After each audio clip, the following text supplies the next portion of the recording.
स्वार्थ में हैं सब फंसे, परमार्थ क्यों करते नहीं। हे राम तुम घट घट बसे, पर हमको क्यों दिखते नहीं।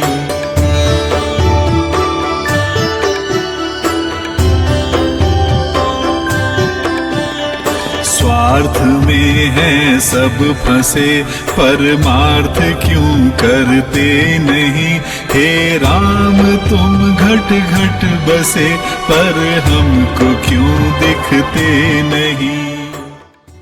मैं आपसे दो शब्द कहने आया हूं, आपके हित के लिए, अपने लिए नहीं।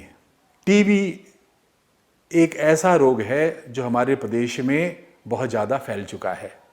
ये सही है कि हमारे सरकारी चिकित्सालयों में हमारी सरकार ने जो पिछले वर्षों में कोशिश करी है टीबी को समाप्त करने के लिए, उसकी रोकथाम के लिए, उसमें हम काफ़ी हद तक सफल हो रहे हैं। पेशेंट की संख्या जिस तरीके से बढ़ रही थी वो रफ्तार बहुत कम हो गई है। लेकिन ये मत समझिए कि ट्यूबरक्लोसिस अभी हमारे प्रदेश से, हमारे देश से ख़त्म हो गया है। नहीं, ट्यूबरक्लोसिस अभी भी हमारे बीच में है। और उसका सबसे बड़ा कारण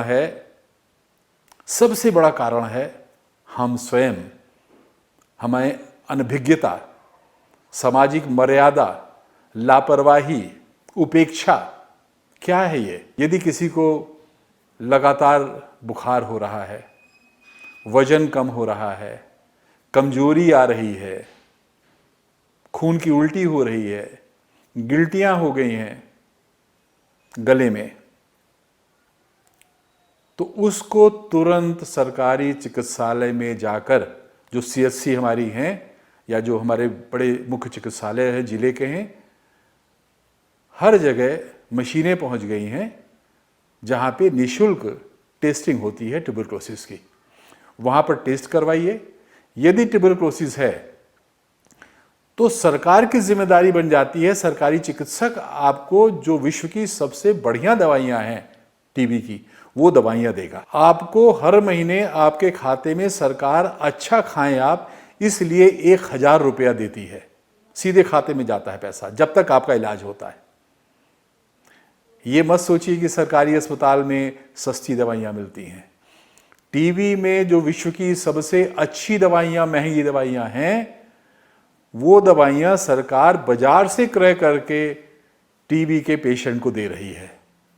तो ऐसे समय में जब सरकार आप पर इतना पैसा, करोड़ों अरबों रुपया खर्च कर रही है, आपके लिए कर रही है, ट्यूबरक्लोसिस न हो उसकी रोकथाम के लिए कर रही है, तो यदि हमने लापरवाही करी तो सरकार की सारी नीतियां धरी रह जाएंगी, सारा पैसा व्यर्थ हो जाएगा। और नुकसान किसका होगा? आपका, हमारा। तो ये हमारी नैतिक जिम्मेदारी है कि हमारे बीच में यदि ट्यूबरक्लोसिस का कोई पेशेंट है या संभावना है तो उसका समय से हम लोग इसका टेस्ट कराएं। अगर ट्यूबरक्लोसिस है तो उसका इलाज करवाएं, अपना ही नहीं, कोई किसी व्यक्ति का। संसार में माया बढ़ी, किसको करूं मैं वंदनम। पाषाण से है सब यहाँ, किसकी करूं मैं अर्चनम। पापों को करके बच गए, कर पुण्य क्यों बचते नहीं। हे राम तुम घट घट बसे, पर हमको क्यों दिखते नहीं। ये वसुधा पृथ्वी, ये हमारा परिवार है। वसुधैव कुटुंबकम, वसुधा ही, पृथ्वी ही हमारा परिवार है। इस भावना से यदि हम काम करते हैं, ये व्यक्ति इस जाति का है, ये इस धर्म का है, ये हमारे दोस्त नहीं है, हमारा मित्र नहीं है, इसका इलाज नहीं कराएं, नहीं। जिस हवा को वो ले रहा है, आपसे बात कर रहा है, नहीं भी बात कर रहा है, उसके मुंह से जो सलाइवा, जो थूक निकलता है, वो आपको दिखता नहीं है, लेकिन उसमें ट्यूबरक्लोसिस का बैक्टीरिया छिपा होता है। यदि वो पेशेंट का सलाइवा हो, पेशेंट के मुंह से यदि वो थूक निकल रहा हो, और जो भी व्यक्ति बोलता है उसके मुंह से अदृश्य सलाइवा, थूक निकलता ही है। तो आप सोचें कि हमारा मित्र नहीं है, हमारा दुश्मन है, बीमार है, बीमार रहने दो, हम तो सुरक्षित हैं। नहीं, आप सुरक्षित नहीं हैं। आपके दुश्मन को भी यदि बीमारी है तो आपको भी हो सकती है। इसलिए समाज में इसीलिए कहा है, हमारा जो धर्म है सनातन धर्म यही कहता है पृथ्वी हमारा परिवार है। धर्म जाति संप्रदाय विचार ये सब कुछ नहीं है, सब हमारा परिवार है। इसीलिए परिवार मानता है कि यदि एक व्यक्ति को कष्ट होगा तो पूरा वातावरण प्रदूषित होगा। उसकी आत्मा जब रोती है तो सब कुछ निगेटिविटी चलती है, नकारात्मक वाइब्रेशंस आ जाते हैं जो हमको नुकसान करते हैं। हमको पता नहीं चलता, लेकिन हमारे मस्तिष्क के माध्यम से हमको नुकसान करते हैं। हमारा मस्तिष्क ये जो नकारात्मक सोच होती है उसको ग्रहण करती है, एक्सेप्ट करती है। इसी प्रकार से जो ये रोग होते हैं ये हमको नहीं दिखते हैं, लेकिन ये सलाइवा में, थूक में, हवा में इस प्रकार से आ जाते हैं कि हमारे अंदर प्रवेश कर जाते हैं और हमको रोगी बना देते हैं। धरती के सुख दिखते नहीं, आकाश में है उड़ रहे। अब बुद्धि भी कुंठित पड़ी, नभ के लिए है लड़ रहे। ब्रह्मांड के विस्तार को अब तक क्यों ये समझे नहीं। हे राम तुम घट घट बसे, पर हमको क्यों दिखते नहीं। आपको मालूम है भारत में कितने लोगों को टीबी है?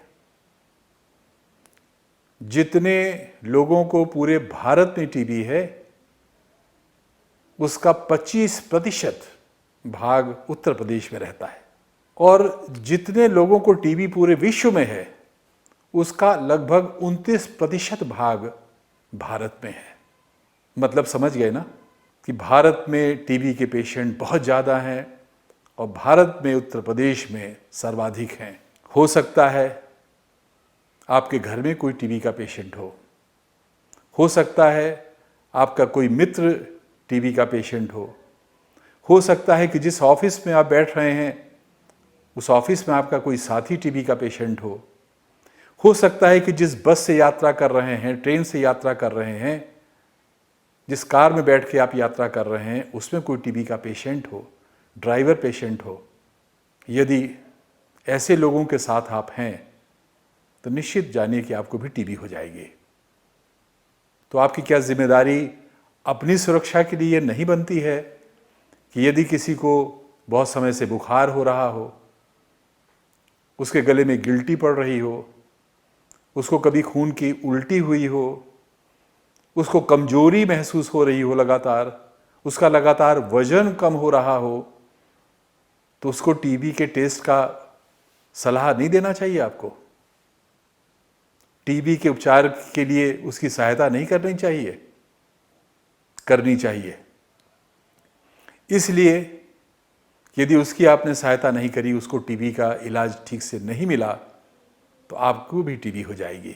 नश्वर यहाँ हर चीज है, मिटती है कुछ बचती नहीं। काया मिली है जो हमें, मिट्टी में वो मिलती यही। गीता हमारे पास है, इसको भी क्यों समझे नहीं।